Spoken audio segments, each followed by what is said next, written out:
2.5 years ago, I was captivated by the Batman directed by Matt Reeves, especially by the city of Gotham that he and the film crew painstakingly created. It's hard to find the right words to describe it because it didn't feel like just a regular movie set, but rather like it had a heart, a breath, and memories of its own. It felt more real than any actual location I've been to. After being immersed in that world for 2 hours and 40 minutes, I had no hesitation in paying to visit it again 2 more times. That's why I was so excited for The Penguin, the TV show promising to take us back to that same city, this time from the perspective of the villain. Though the character hasn't had much screen time yet, what little we've seen already reveals a deeply complex personality, rivaling, and even surpassing, the Dark Knight himself. I became even more thrilled when I learned the series had moved from Max to the prestigious HBO brand, with the first 3 episodes directed by Craig Zobel, known for his work on Mare of Easttown, a miniseries that perfectly embodies all the elements of top-tier television. Zobel, impressed and in awe of what Matt Reeves accomplished on the big screen, started by sending a fan letter to the director he had never met. Before long, they were collaborating to bring a unique element from the Batman back to the small screen.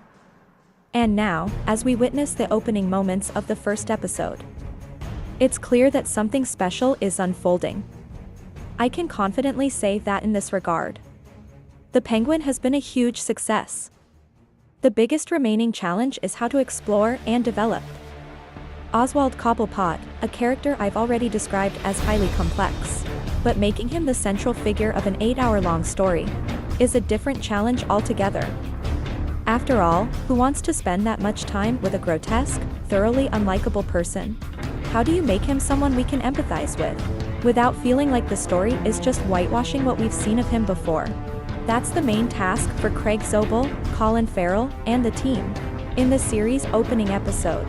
Today, let's go through everything that happened in episode 1 of The Penguin, and see how much it lived up to the audience's expectations. Episode 1 picks up directly after the events of The Batman.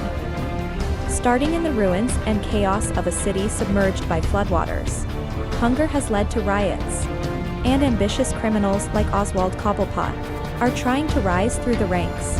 If you don't remember, at the end of The Batman, the villain known as the Riddler destroyed the sea walls as part of his plan to cleanse a city he believed to be too corrupt to reform through conventional methods. This is reminiscent of Ra's al Ghul's and Bane's plans in Nolan's trilogy, but even more chilling and sinister, as the Riddler's plan garnered support from a significant portion of the population, people who had lost all faith in their corrupt officials, who only enriched themselves, and the elite, who lived too comfortably to understand the everyday struggles of ordinary citizens. I remind you of this because the opening scene of The Penguin reinforces this backdrop, showing the city in greater turmoil than ever before. The Riddler's plan was as insane and wrong as it gets, especially since the ones who suffered the most from it were the very working-class people he claimed to represent. The already alarming gap between the rich and poor in the city only grew wider. However, looking on the bright side, with the plan successfully thwarted, Gotham was given a chance to rebuild itself on all fronts. In The Penguin, this rebirth focuses on the criminal underworld. Our main character, Oswald Cobblepot, the former lieutenant of crime boss Carmine Falcone, who was recently assassinated, certainly isn't going to miss this opportunity. The first place he goes is the Iceberg Lounge, which we learn in this episode wasn't actually owned by him, but was a gift from Falcone to satisfy Oswald's vanity.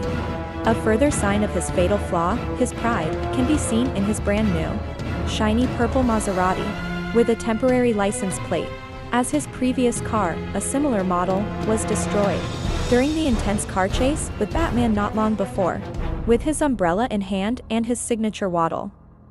Oswald shows us exactly why he's earned the nickname, the Penguin. Unlike previous versions of the Penguin, the nickname in this series isn't something Oswald Cobblepot chose for himself. Instead, it's a derogatory label given by others due to his limp, fitting well with his insecure personality and the realistic tone of this Batman universe. A change that I fully support. What Oswald seeks is in Carmine Falcone's safe, blackmail materials on politicians that helped Falcone dominate the city for 25 years. And now they're in Oswald's hands. However, the road to becoming the new crime boss is long, as Falcone's empire remains powerful. And his heir, Alberto Falcone, happens to be in the room that night.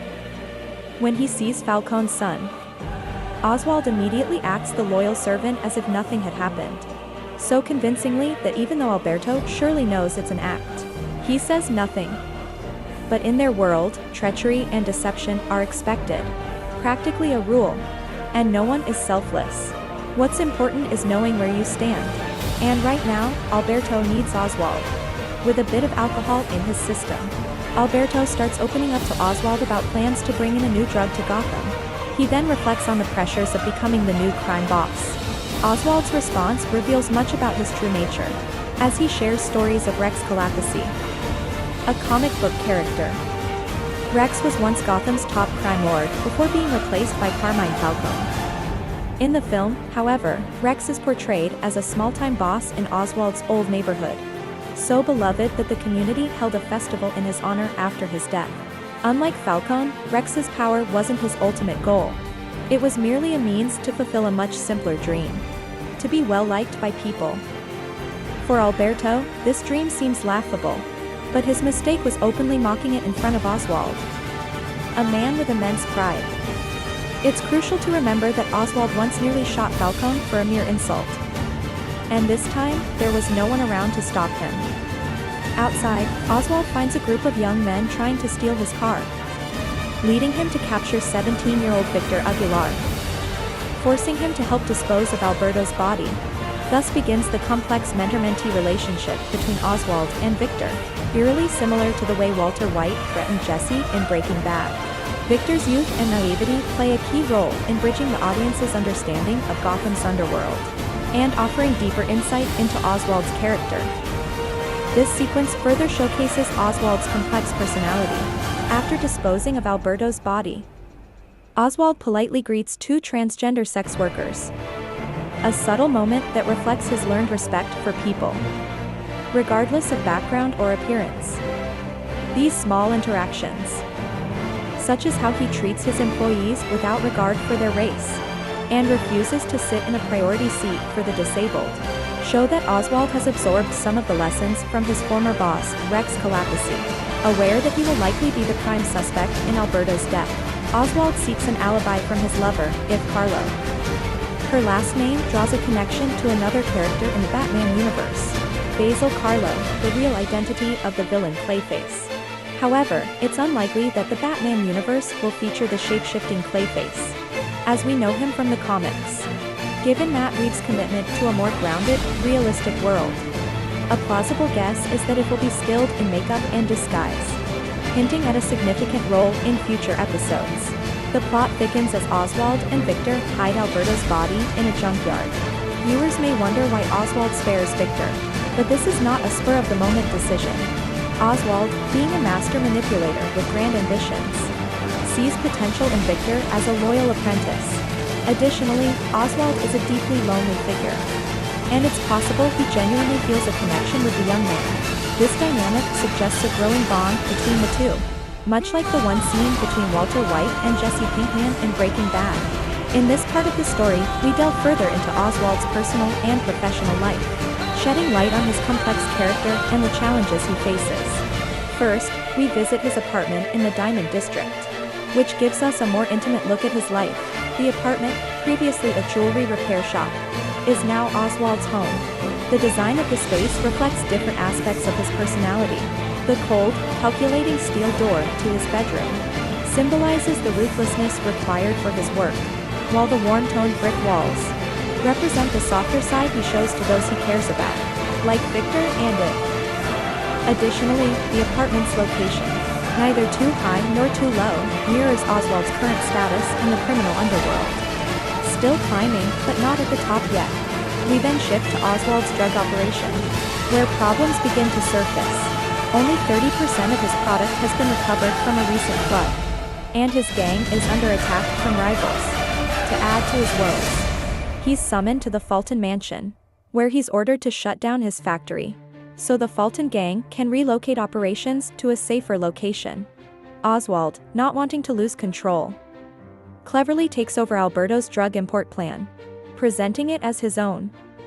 Tensions escalate when Sofia, Carmen's daughter, enters the scene.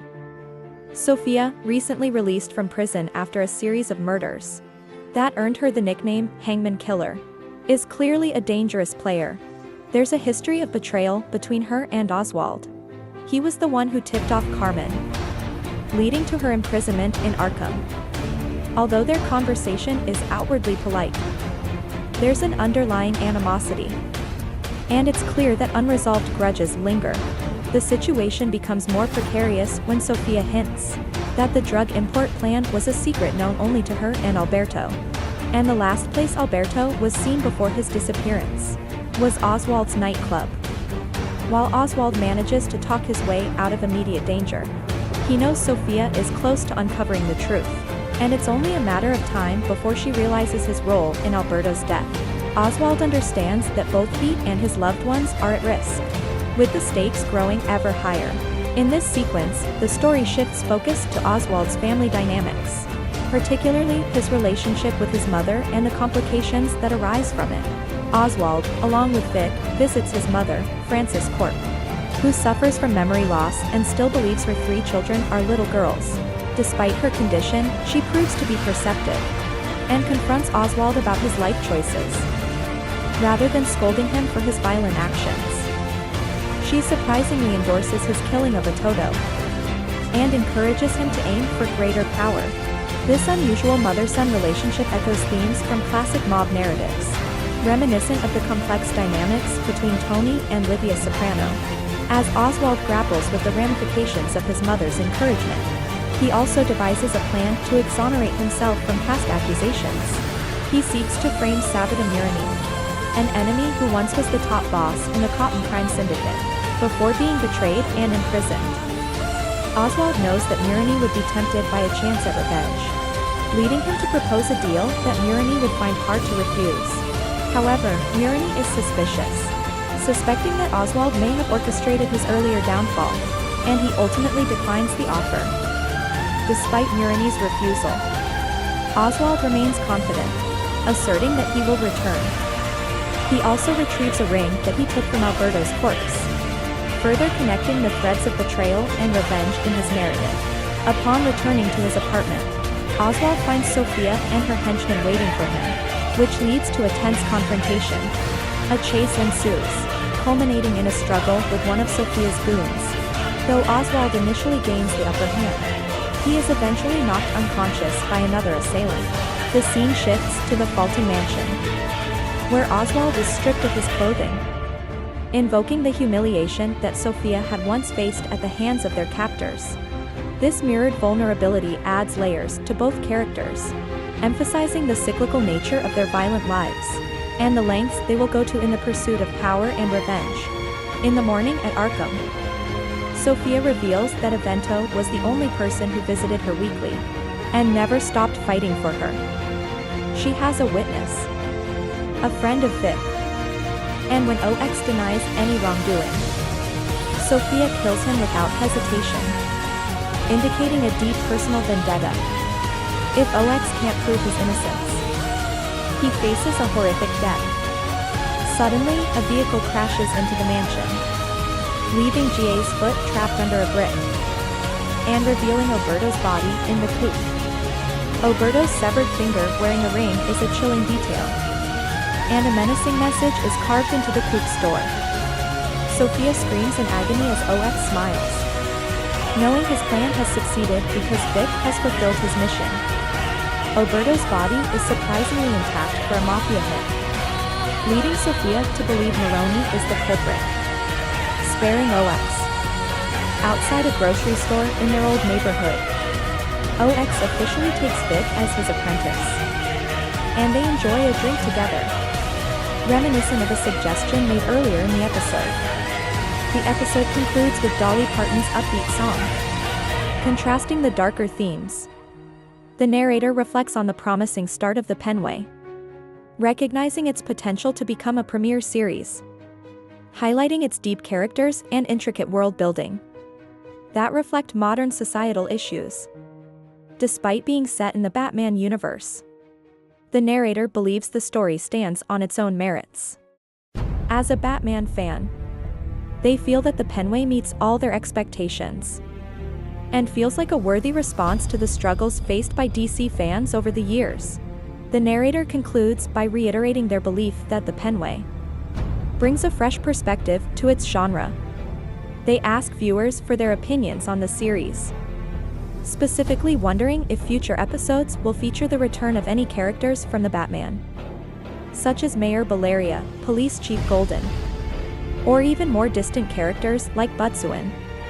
They encourage viewers to share their thoughts in the comments before signing off with a friendly farewell.